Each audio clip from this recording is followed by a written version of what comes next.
Bienvenidos a la hora atómica. La selva tiene una riqueza de flora y fauna y es sorprendente el conocimiento que nos está generando el Instituto de Investigaciones Amazónicas del Perú. Ahora tenemos una experta que nos va a hablar sobre este tema. Carmen Rosa García, presidenta ejecutiva del Instituto de Investigaciones de la Amazonía Peruana, IAP, integrante del Comité de Expertos de Flora y Fauna, CITES Perú, doctora en Ciencias de la Universidad Federal de Amazonas, más de 100 publicaciones científicas en revistas especializadas. La genética en la Amazonía peruana, la investigación científica. La hora atómica con Modesto Montoya. Gracias amigos por estar en la hora atómica. Doctora Carmen García, usted es presidenta del Instituto de Investigaciones Amazónicas. Una gran responsabilidad. Además, usted es atómica porque ha utilizado las técnicas atómicas para estudiar al bagre. ¿Cómo es eso? Cuéntenos. Sí, efectivamente. Nosotros estudiamos los grandes stocks pesqueros, entre ellos el bagre, el dorado específicamente. Esta especie se caracteriza por hacer grandes migraciones, ¿no? en la Amazonía continental, que involucra varios países, ¿no? Que comparten esta Amazonía, como son Perú, Colombia, Brasil, Bolivia, ¿no? Entonces, lo que se quería saber era cómo se mueve, cuáles son los límites de estas poblaciones en esta gran área geográfica, ¿no? Entonces se sabía, ya por estudios previos, que esta especie realizaba migraciones, pero no se sabía hasta dónde se extendían esas migraciones. Entonces nosotros hicimos estudios primero con genética molecular y determinamos que había varios grupos genéticos que no podían ser explicados, ya que esta especie es migradora, deberíamos de haber encontrado un solo stock, pero encontrábamos cosas en Bolivia que no se veían en Iquitos, que es la Amazonía peruana, ¿no? Entonces ahí nosotros utilizamos otra técnica, ¿no? Que es hicimos un microescaneo de abrasión para estudiar la razón de dos radioisótopos, ¿no? Del estroncio. Entonces primero nosotros medimos cuál era la razón de este radioisótopo en los ríos, en dos ríos, en el Amazonas y en el Madeira. Beni Madeira, ¿no? Entonces ahí nosotros encontramos que había diferencias. En el Amazonas había mucho menos y en el Beni Madeira había más. Entonces eso nos permitió comparar, ¿no? Entonces estos radioisótopos nos los medimos en una estructura sólida que está en la base de la cabeza de los peces. Entonces ahí hay unas estructuras que se llaman otólitos, ¿no? Y esos son depósitos de minerales, formando capa a capa, ¿no? Y marcan eventos, ¿no? En esto, de aquí, pues, sequías, que cambia también la composición del agua, ¿no? De los minerales del agua. Entonces ahí se hizo una medición, un rastreo, ¿no? Del centro del otólito, que es el momento en que ha nacido el pez, hasta el borde, que es el momento en que murió el pez, ¿no? Entonces hicimos todo un transepto para mirar cómo iba evolucionando esta razón de estos dos radioisótopos. Es algo así como saber qué tipo de agua bebió a determinada edad. Sí. ¿Y en qué lugar se encuentra ese tipo de agua? Exacto. Es más o menos entonces eso. Ahí nos pudimos comparar que él nacía en una concentración alta de radioisótopos, o sea, nació en el Madeira, digamos, en el Beni Madeira, ¿no? Y de ahí él migró hacia el Amazonas, porque la razón bajaba drásticamente.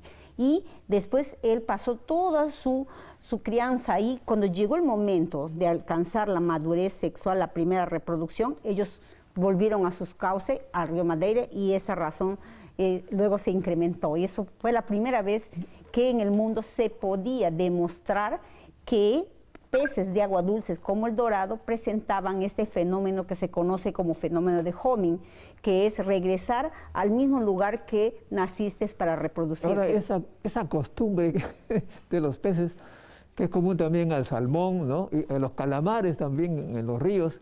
¿A qué se debe eso? ¿Por qué es que los peces tienen que ir a desovar en las alturas? Puede ser que esté relacionado a la química del agua, ¿no? Puede ser que algunos eventos estimulen la reproducción. Por ejemplo, el dorado no se reproduce en aguas bajas. Él sube las cabeceras de cuenca para reproducirse, porque ahí en determinados momentos él encuentra las condiciones no necesarias ahí, ¿no? Ya sea, puede ser el flujo de agua, ¿no? Que hay entre las piedras que estimula, ¿no?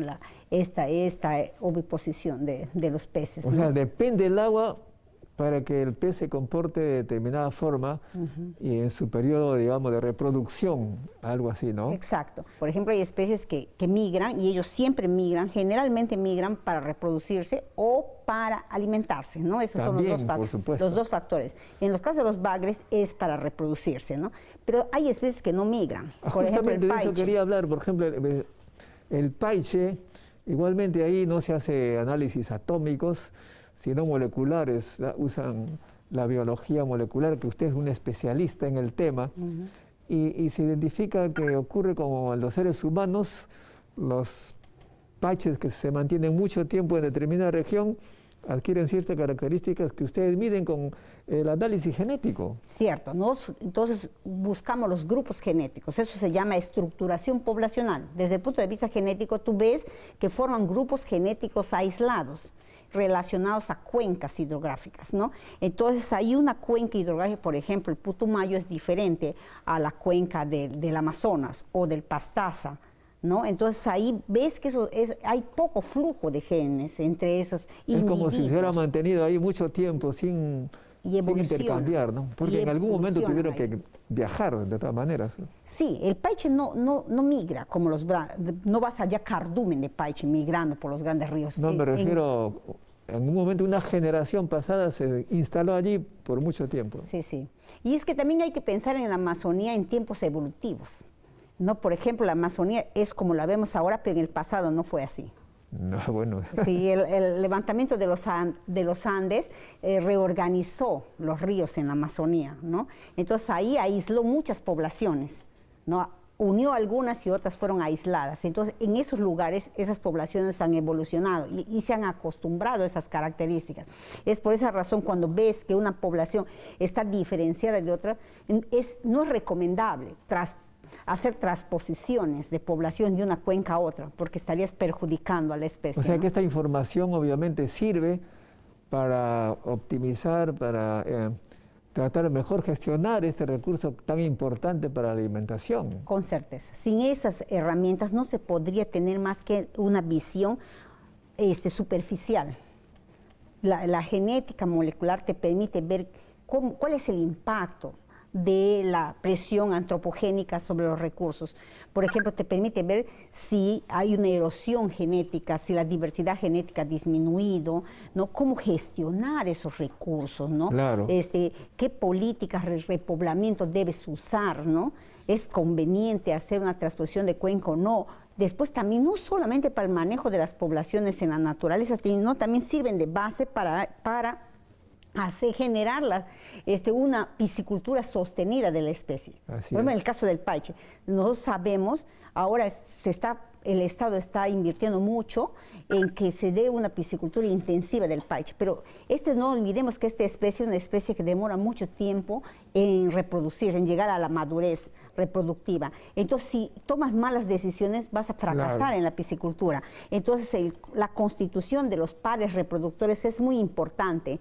Entonces, es un manejo científico, una gestión científica, con conocimiento. Exacto. Ahora, lo que me preocupa un poco es que en el pasado no habían política. Me acuerdo mi pasión por la selva, que me llevó muy jovencito a conocer el Amazonas, desde Pucallpa, Iquitos. Veía cómo es que las boas eran cazadas, llevadas, vendidas por metro en el mercado de Belén. Ahora ya no es posible, porque hay políticas para protegerlas. Esa es una política que ha sido promovida por el instituto. ¿Ha habido una consecuencia de vuestra investigación en la política? Nosotros siempre estamos trabajando en esa temática, siempre estamos generando las bases para que las políticas se puedan dar. Nosotros, por ejemplo, con los estudios que hace la institución, podemos determinar épocas de veda, tasas de extracción y qué cosas no se deben extraer de la Amazonía, ¿no? Sin esos conocimientos sería imposible un gestionamiento sostenido de nuestros recursos, ¿no? Entonces, por ejemplo, en el caso de las especies de la fauna silvestre, ¿no? Ya sean pequeñas ranas o las mismas boas, ¿no? O peces que son prohibidos porque son sustento de las poblaciones amazónicas, nosotros estamos ahí para sostener, ¿no? Identificaciones, por ejemplo, moleculares. Muchas veces se da que algunas personas dicen, no, esa es tal especie, y no es la que está prohibida. Entonces ahí viene la genética para corroborar, porque el IAP ha generado un banco de información molecular. De toda la fauna, sí, digamos. Estamos de todos los peces, hasta el momento hemos hecho un grupo muy grande de peces, no todos porque es bastante grande la diversidad, claro, pero ya tenemos una base buena de de los barcoding, de peces estamos haciendo de anfibios, de reptiles, de aves y de mamíferos acuáticos, ¿no? Eso, ¿qué potencialidad le da al país? Lo moderniza. ¿Por qué razón? Cuando hay los procesos de exportación ya no necesitas tener especialistas conociendo las especies, porque nuestra diversidad amazónica es muy grande, sino tú nomás necesitas sacar un poquito de agua. A partir del agua tú puedes identificar qué especies habían en ese saco, si hay una especie prohibida o no, en solo 2 horas, a través de una prueba que es la misma prueba que se hace para el COVID. Claro. La prueba molecular que llaman, es igualito que hacemos para identificar. Todo lo que está vivo tiene su ADN y hay que estudiarlo, ¿no? Exacto. Entonces, ahora, pero esta riqueza, esta diversidad increíble que tiene la selva, supongo que atrae mucha colaboración internacional. Muchos científicos deben visitar al instituto, ¿o me equivoco? No, es muy cierto. Nuestra posición es estratégica. No olvidemos que el IAP se encuentra en 6 sedes en la Amazonía, o sea, está ubicada en más del 60% del territorio peruano, su ámbito de actuación, ¿no? Entonces ahí somos las contrapartes ideales si alguien quiere estudiar diversidad biológica, ¿no? Entonces tenemos colaboración con Alemania, con Francia, con Estados Unidos, con Brasil, con Bolivia, ¿no? Y otras instituciones, también con Inglaterra tenemos colaboración en diferentes temáticas, ¿no? Entonces, eso es lo que ha permitido el crecimiento también institucional, la formación de recursos humanos, ¿no?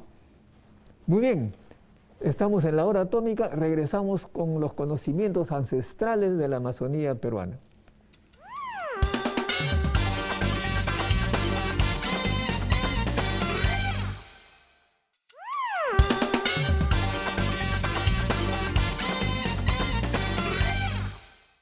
Estamos de regreso en la hora atómica. Doctora Carmen García, presidenta del Instituto de Investigaciones de la Amazonía Peruana. Usted ha hecho un trabajo extraordinario con el bagre, con el paiche, pero los originarios, los nativos de la Amazonía, también tenían conocimiento. Con certeza.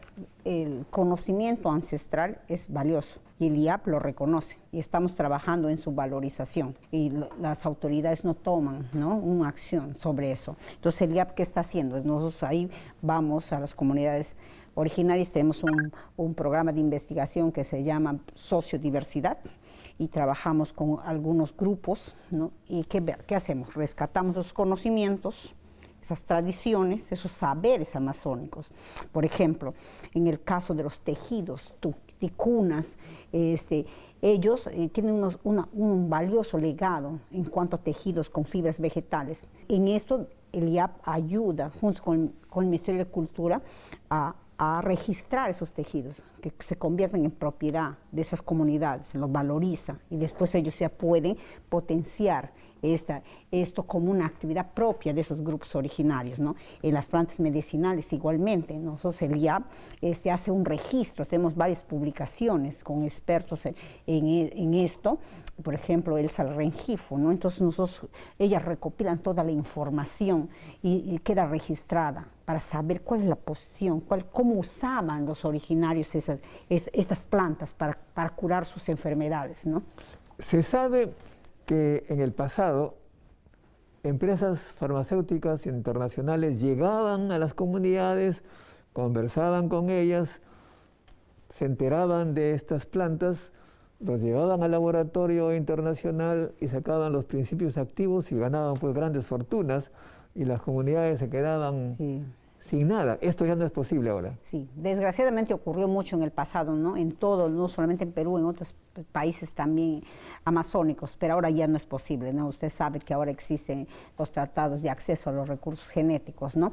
Ahora ya no, ahora la ley se ha fortalecido en nuestro país también, entonces tienes que, para sacar alguna planta, algún ser vivo, tienes que tener un permiso de investigación, ¿no? Y eso dificulta bastante. Antes los investigadores extranjeros venían aquí al país con visas de turismo, iban a las comunidades originarias, un gorrito acá, un polito allá, y se llevaban el conocimiento de esta gente, ¿no? Sin que ellos después tengan un retorno para eso. Y en esto instituciones como el IAP juegan un papel muy importante.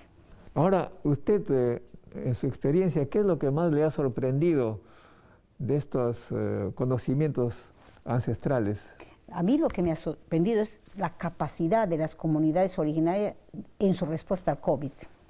Ajá. Eso es una cosa que a mí me ha dejado muy, muy sorprendida, porque todos pensamos que ellos iban a tener esta enfermedad, a tener un fuerte impacto sobre las comunidades, pero ellos tenían sus plantas, sus medicinas, sus costumbres que les han protegido. Y usted puede ver que la cantidad de población no ha sufrido. Se han usado bastante el cordoncillo, matico, que ellos llaman, ¿no? Que eso les ha protegido. En muchos grupos étnicos ellos han usado esta planta, ¿no? Han hecho unos tés, unas infusiones con eso y les ha protegido. Y eso me pareció a mí valiosísimo. Ahora, tal es que ahora el IAP está emprendiendo a averiguar más sobre esta planta, ¿no? Para ver qué es lo que ha hecho, ¿no? La mezcla de diferentes plantas medicinales que ellos conocían les han protegido. Entonces no son personas que no tengan conocimiento. Tienen conocimiento que nosotros quizás no los entendemos y necesitamos valorizarlo, ¿no? Se habla mucho de los nutracéuticos. En la selva hay muchos nutracéuticos. Con certeza. Y ahora nosotros estamos... Sirven nutritivos y además medicamento. Exacto. Nosotros ahora tenemos un laboratorio que trabaja justamente en nutracéuticos, ¿no? Estamos trabajando con diferentes plantas nativas de la Amazonía para averiguar justamente sus composiciones químicas, ¿no? Y ver cuáles son sus potencialidades en el mercado nutracéutico, ¿no? Y también estamos trabajando para ver en otros en qué si pueden entrar en el mercado de los cosméticos, ¿no? Entonces ahí en esos campos nosotros buscamos las plantas que tendrían una capacidad. Por ejemplo, usted habrá oído hablar de los aguajales, ¿no? Los aguajales son extensas áreas, ¿no? Que están cubiertas por esa palmera. Por vegetación tras vegetación. Y ellos juegan un papel muy importante. A la Amazonía le conviene tener esos ecosistemas en pie. ¿Por qué? Porque ellos, debajo de estos suelos, existen inmensos bolsones de carbono. O sea, son tapas ahí. Exacto. Bloquean todo ese carbono que puede salir. Y si esos ecosistemas se depredan, el impacto de la liberación de ese carbono sobre el clima sería catastrófico y aumentaría el cambio climático, ¿no? Pero entonces, ¿cuál es la amenaza que puede haber? ¿Quién puede estar haciendo esas...? Nosotros lo que buscamos como institución es potencializar, darle al poblador amazónico la capacidad de ver la potencialidad de este ecosistema.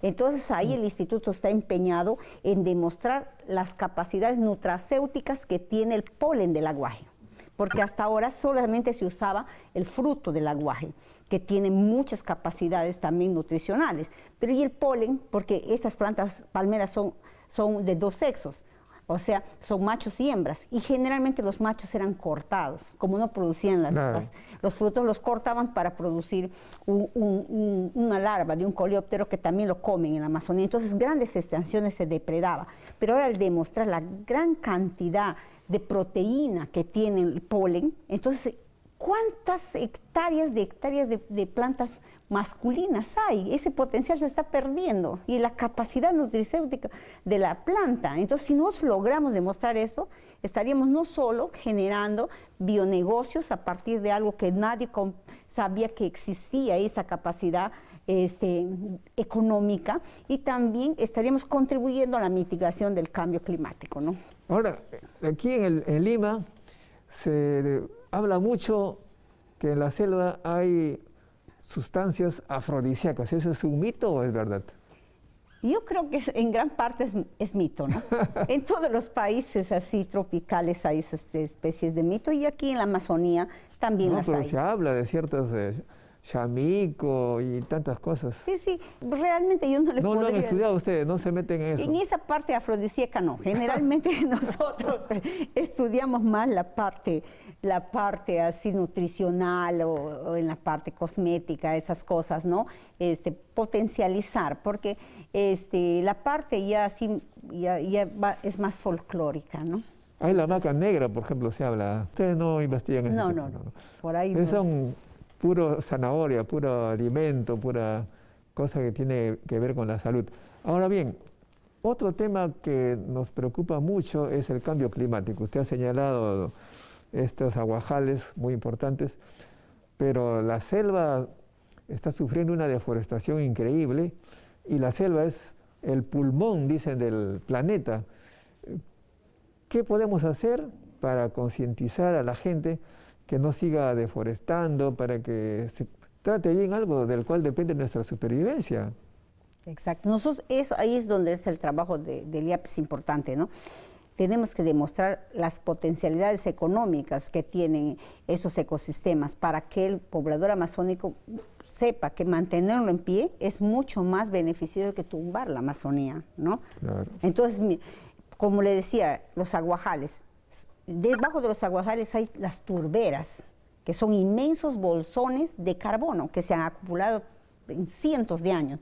Entonces, ahí, mantener esto aquí le permite al Perú luego negociar por servicios ambientales, negociar bonos por servicios ambientales. Entonces, el IAP, ¿qué está haciendo? Está mapeando dónde existen estas turberas en la Amazonía para luego que el país pueda luego negociar estos servicios ambientales.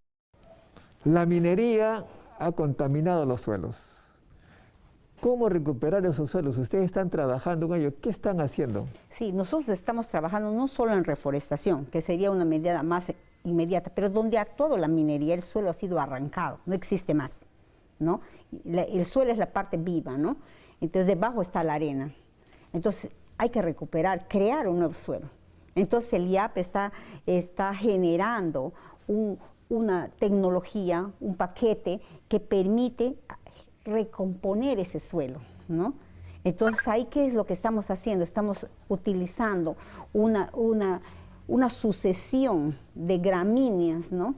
De gramíneas leguminosas para que el suelo se vaya generando, vaya estableciéndose de nuevo. Y cuando el suelo está ya en condiciones de aceptar plantas de mayor envergadura, entonces ahí ellos recién plantan, entonces aseguran que esas plantas tengan los nutrientes para seguir creciendo. Eso se llama sanación del suelo. Porque ¿cómo puedes reforestar en algo que está pura arena? No hay la menor capacidad. Las plantas van a estar ahí, pero la capacidad de crecimiento y fijación de esas plantas sería mínima, ¿no? Pero ustedes han recuperado una cantidad importante, sin embargo, la superficie destruida es enorme. Quiere decir que hay una gran tarea y que se necesita, por supuesto, el apoyo del Estado. ¿Lo están obteniendo? Sí, estamos trabajando, por ejemplo, en la zona sur, ¿no? De la Amazonía, en la región de Madre de Dios, juntos con el CERNA, con fondos, a través de fondos de la cooperación alemana, hemos hecho una reforestación en la reserva de Tambopata. Es un proyecto así liderado por CERNA. Ahí el IAP ha generado más de 570,000 plantones de plantas forestales que han sido incorporadas en más de 500 hectáreas devastadas por la minería ilegal, ¿no? Entonces esto ha demostrado que cuando instituciones se juntan pueden hacer trabajos así de esta envergadura, ¿no? Tan grande y ser exitosos, ¿no? Entonces nosotros estamos trabajando, articulando con otras instituciones para poder llevar a cabo esta tarea que es inmensa, ¿no? Entonces ahí la cooperación internacional, el Estado juegan papeles muy importantes. Ahora, cuando uno, por ejemplo, se dedica a cortar árboles y venderlos, también hay técnicas que le permiten a uno hacer una gestión adecuada para que aquellos que son extraídos sean reemplazados de manera natural y no estar deforestando. sería lo ideal, por eso existen las concesiones forestales, ¿no? Esas concesiones forestales, eso es la idea. Si tumbas un árbol maderable, tendrías que sembrar otros en su reemplazo, ¿no? Y eso es la concepción que tiene esto, ¿no? Esos planes de concesiones forestales, ¿no? Sí, pero el IAP también en eso ha contribuido bastante con el país generando, permitiendo por primera vez generar marcadores moleculares para investigar, ¿no? La genética poblacional de 8 especies forestales de gran demanda. Entre ellas está la caoba, el cedro, el chihuahuaco, que tienen grandes volúmenes de exportación. Entonces, cuando ya se tenga esos datos, va a permitir reorganizar, ¿no?, todos los planes de exportación de estas especies. Gracias, estimada doctora Carmen García, por estar con nosotros. Muchas gracias a usted, doctor Modesto Montoya, por permitirnos transmitir nuestros conocimientos y llegar a ese público maravilloso que usted le sigue a usted semana a semana. Nos volveremos a ver en la Hora Atómica.